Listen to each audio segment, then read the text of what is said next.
દેશ અને દુનિયાના મુખ્ય સમાચાર જોઈએ અમારા એઆઈ એન્કર આસ્થા સાથે।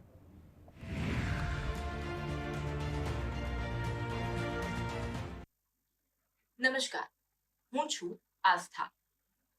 આજની મહત્વની ખબરો પર નજર કરીએ। દિલ્હી વિધાનસભા ચૂંટણી માટે ભાજપ દ્વારા સંકલ્પપત્ર જાહેર કરવામાં આવ્યું હતું। જેપી નડ્ડાએ આ સંકલ્પપત્ર જાહેર કરતા કહ્યું હતું કે દિલ્હીમાં મહિલાઓને દર મહિને 2500 રૂપિયા આપવામાં આવશે। આ સાથે સગર્ભા મહિલાઓને 21,000 રૂપિયા આપવાની જાહેરાત કરી અને પેન્શનર્સને 3,000 રૂપિયા આપવાની જાહેરાત કરવામાં આવી હતી। ભાજપના રાષ્ટ્રીય અધ્યક્ષ જેપી નડ્ડાએ સંકલ્પપત્ર જાહેર કર્યા બાદ વચનોના ટ્રેક રેકોર્ડ વિશે વાત કરી હતી અને કહ્યું હતું કે ભાજપ દ્વારા જે પણ વચનો આપવામાં આવ્યા છે તે પૂરા કરવામાં આવ્યા છે। આ સાથે તેમણે કહ્યું હતું કે આમ આદમી પાર્ટી દ્વારા જે પણ વચનો અને દાવા કરવામાં આવ્યા છે તે માત્ર દિલ્હીની જનતા સાથે છેતરપિંડી છે। દિલ્હી વિધાનસભા ચૂંટણીના પ્રચાર દરમિયાન અરવિંદ કેજરીવાલે વધુ એક જાહેરાત કરી છે। મહિલાઓની સાથે વિદ્યાર્થીઓને મફત બસ સેવા આપવાની જાહેરાત કરી હતી।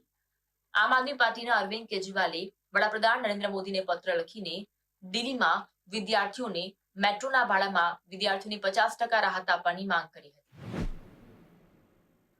દિલ્હી સહિત ઉત્તર ભારતમાં છેલ્લા કેટલાક દિવસોથી ઠંડીનો કહેર જોવા મળી રહ્યો છે।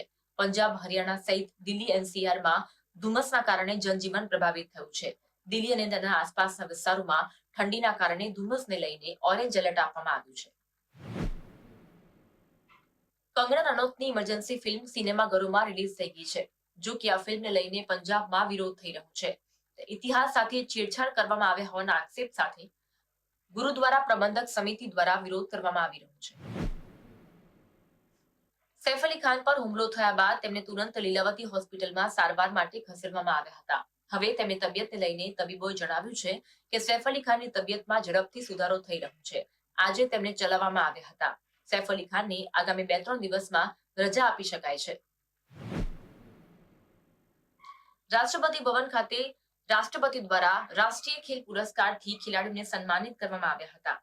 જેમાં ગ્રાન્ડ માસ્ટર ડી ગુકેશને મેજર ધ્યાનચંદ એવોર્ડથી સન્માનિત કરવામાં આવ્યા હતા। ત્યારબાદ મનુ ભાકર, કેપ્ટન હરમનપ્રીત સિંહ અને સાથી પ્રવીણ કુમારને આ એવોર્ડથી સન્માનિત કરવામાં આવ્યા હતા। ઈસરોએ 2035 સુધી અવકાશમાં સ્પેસ સ્ટેશન બનાવવાની તૈયારી કરી લીધી છે। આ અંગેની જાહેરાત જીતેન્દ્ર સિંહ દ્વારા કરવામાં આવી હતી।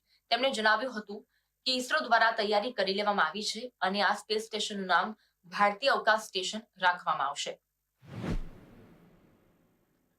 સુનિતા વિલિયમ્સ છેલ્લા ઘણા મહિનાઓથી અવકાશમાં છે, ત્યારે નાસાએ તેમનો એક વિડીયો શેર કર્યો હતો જેમાં તેઓ સ્પેસ વોક કરતા જોવા મળ્યા હતા। આંતરરાષ્ટ્રીય સ્પેસ સ્ટેશન ખાતે તેઓ સ્પેસ વોક કરતા જોવા મળ્યા હતા અને સ્પેસ વોક કરતા તેઓ પ્રથમ મહિલા અવકાશયાત્રી બન્યા છે। પાકિસ્તાની ભૂતપૂર્વ વડાપ્રધાન ઇમરાન ખાનને 14 વર્ષ માટે જેલની સજા ફટકારવામાં આવી છે। ઇમરાન ખાનને અલ કાદિર ટ્રસ્ટ કેસમાં 14 વર્ષ માટેની જેલની સજા ફટકારવામાં આવી છે। આ સાથે તેમની પત્ની બુશરા બીબીને 7 વર્ષની જેલની સજા ફટકારવામાં આવી છે। આભાર।